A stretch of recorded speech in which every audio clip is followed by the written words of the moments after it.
Igor Benevenuto. Você lembra dele, claro que você se lembra dele, né? Aquele VAR bizarro que anulou o gol do Botafogo traçando linha no cotovelo. Ontem, o mesmo VAR, Igor Benevenuto, que deixou de chamar o Ramon Abate para ver esse lance aí. Um lance que já foi penalidade em várias partidas, inclusive contra o Botafogo, a favor do Botafogo, como muito bem disse o Júnior Santos na sua postagem, falta boa vontade.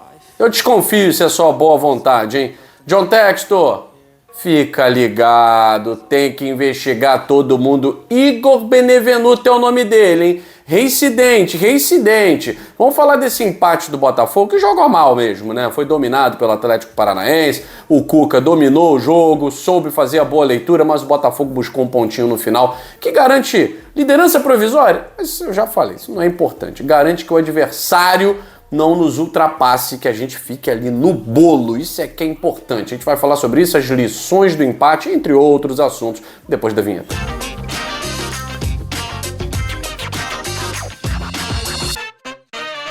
Esse vídeo é um oferecimento da nova parceira aqui do canal Gigante Glorioso. Eu tô falando da GoCase. No site da GoCase é onde você vai encontrar essa belezura dessas capinhas de celulares que você pode personalizar todas, tem até com o novo uniforme do Botafogo. Além de capinha, você tem garrafa térmica, copo, você tem carregador portátil, cara, que a gente personalizou. Olha que maneiro, ó. Esse aqui do GG, é um power bank, cara, que a gente carrega pra tudo que é lugar. A gente que ainda grava conteúdo na rua, você que tá na rua há muito tempo, tem que ter um desse aqui, cara. Essencial, um carregador desse. E essa garrafinha que eu simplesmente tô encantado, carrego ela pra tudo que é lugar. Garrafa térmica, mantém sua água geladinha, qualidade excepcional, e você pode usar o nosso cupom GOLORIOSO ou usar o QR Code que tá aparecendo aqui embaixo, beleza? E claro, a gente vai deixar o link para você clicar e conferir os produtos da GoCase aqui na descrição e no primeiro comentário fixado. Não perde essa dica aqui do GG e aproveita para usar o nosso cupom GOLORIOSO, beleza? É contigo, Guilherme. A minha já tá aqui, a camisa oficial do Botafogo, a linha fantástica da GoCase, nosso cupom GOLORIOSO, não perca essa oportunidade. Vamos lá, falar de Botafogo, 1-1 com o Atlético Paranaense ontem, um resultado que nos colocou de volta na liderança do Campeonato Brasileiro. E eu sei que já tem o pessoal da torcida organizada, Seca Fogo, Geraldo Dimas, que é o presidente nacional, tal, e eu tenho respeito máximo por essa torcida, né? Mas, sinceramente, tô pouco me importando com os resultados de hoje, Flamengo e Bahia, Palmeiras e Bragantino e tal. O mais importante foi o que o Arthur Jorge colocou ontem. É na adversidade você ter força para buscar a reação, buscar o pontinho que o Botafogo não merecia se fosse analisar o próprio jogo em si, né? As estatísticas do jogo. O Atlético Paranaense deu muito mais chutes a gol do que o Botafogo, você está vendo aí. Na direção do gol, 7 do Atlético Paranaense, 2 do Botafogo. Então, assim, o Atlético Paranaense foi melhor. Falei ontem na live ao lado do Michael Martins. O Cuca soube fazer muito bem a leitura de jogo do Botafogo. O Botafogo, quando saía com a bola, Marlon Freitas e Tietê tinham 2 jogadores acompanhando. Onde eles iam, tinha uma marcação cerrada. Oscar Romero também ficou muito bem marcado. Eduardo, nulo no jogo. Júnior Santos sozinho. E quem é que tinha que fazer a jogada? Ou o Danilo, e muitas vezes o Bastos ou o Lucas Alter. O Bastos e o Lucas Alter estavam sem marcação até a linha do meio campo. Porque essa era a ordem do Cuca. Não, pode deixar. Só não deixa Tietê e Marlon Freitas se movimentarem. O jogo do Atlético Paranaense estratégico foi esse e deu certo. Por quê? Assim você força o erro de passe, e aconteceu muitas vezes, e você tem contra-ataque. É um time muito rápido, é um time forjado para o contra-ataque. Tá? Então, contra o Flamengo, eles não conseguiram fazer isso. Por quê? O Flamengo estava bem postadinho, tal, não tiveram o espaço ao seu favor. Contra o Botafogo tiveram muito espaço. E aí, é claro, a gente precisa destacar aqui Paredão, né? Goleiro John salvando o Botafogo algumas vezes, inclusive foi lá para a área participar da jogada do gol do Bastos no último minuto, né? Aliás, comentaram ontem na live, né? Enfim, depois que o Mazuco saiu do Botafogo, foi para lá, ele levou essa sina de tomar gol nos últimos minutos pro Atlético Paranaense. Que fique por lá, né? Que fique por lá. E dessa vez não tem reclamação, porque foi dentro da minutagem do acréscimo, né? Foi dentro da minutagem, não dá para reclamar, né? Mas assim, esse empate deixou muitas lições, né?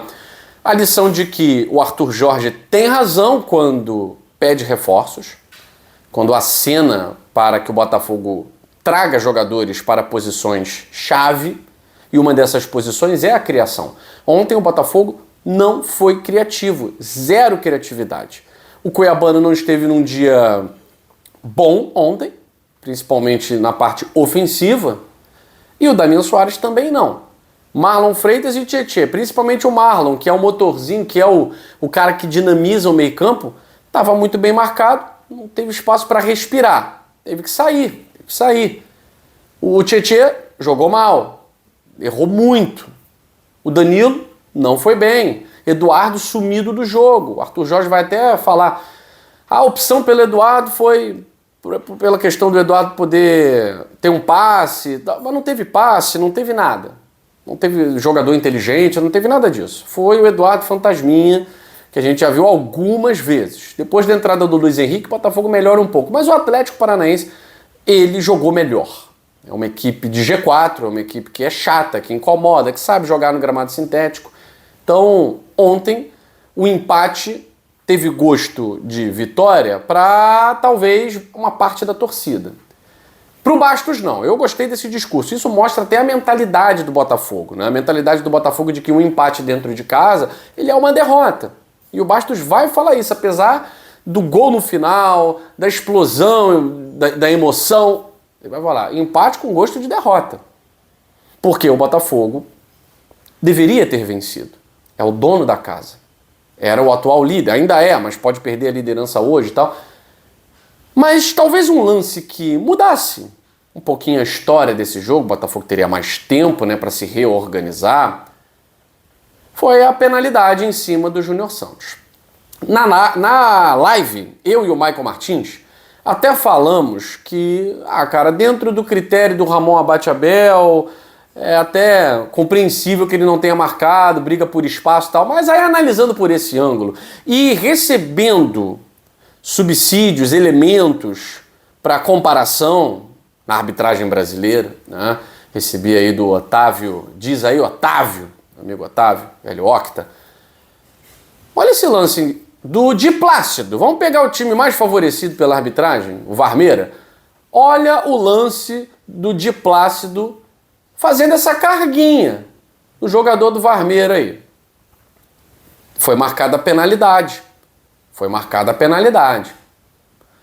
E vários outros lances, se nós formos comparar, pegar a anulação, Michael Martins, do gol do Vasco, foi o Verratti, Vasco e Palmeiras, olha só, Palmeiras de novo, cara, impressionante, né? Impressionante, não é possível, parece que não é coincidência, né? Vamos lá.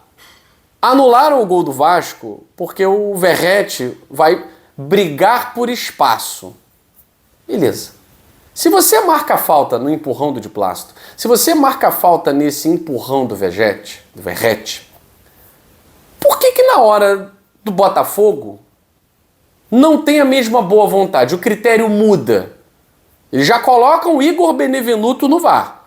Qual é o pior que tem? Ah, é esse aqui.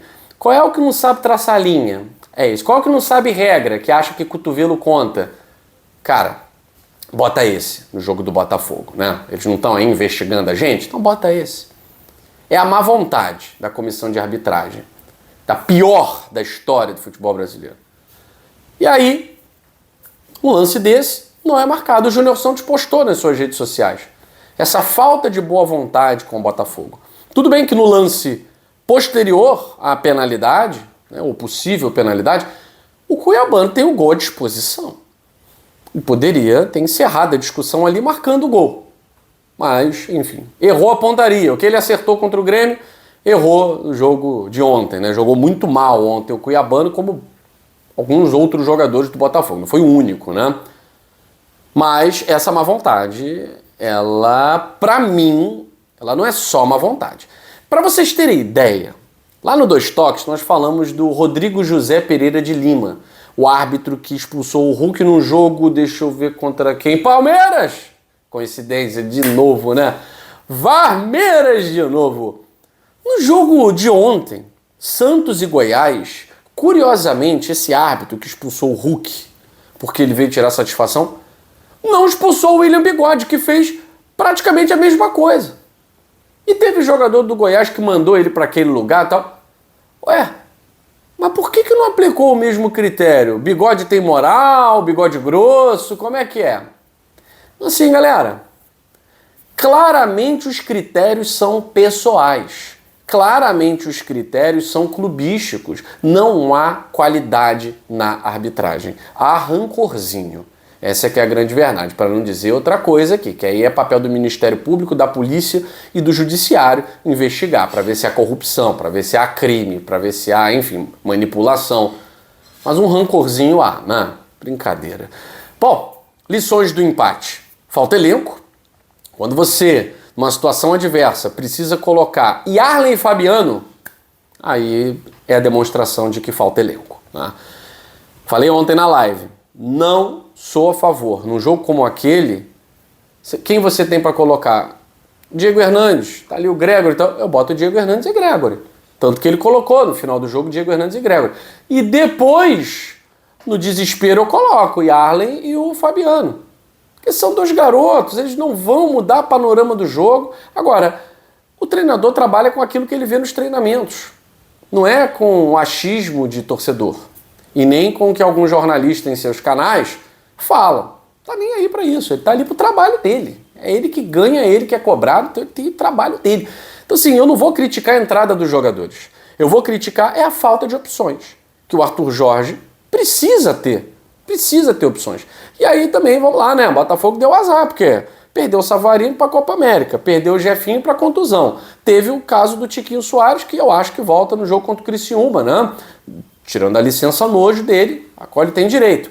Aí você tem uma série de questões. Ele optou pelo Luiz Henrique, no banco. Então o Botafogo ficou realmente mais enfraquecido, né? O Eduardo, muito tempo sem jogar, não conseguiu dar o dinamismo que o Botafogo precisava para sair da armadilha que o Cuca armou e conseguiu prender o AJ, né? O Atlético Paranaense armou uma armadilha e conseguiu prender a gente não conseguia sair dali, parecia uma teia de aranha.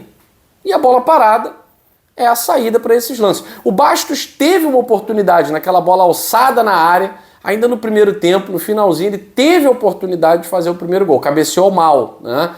Aí falha no gol do Atlético Paranaense, um gol esquisito, bizonho lá. O cara joga para a área, marcação ruim, enfim, virou as costas para a bola, gol do Mastriani, que não dá mole. É um dos artilheiros do Brasileirão. E aí a bola parada tem que ser amiga nos momentos difíceis. O Botafogo jogou mal, não merecia a vitória, e a bola parada foi a nossa arma. Então eu vou, assim como o Arthur Jorge, valorizar esse pontinho. Queria vencer? Claro, como sempre.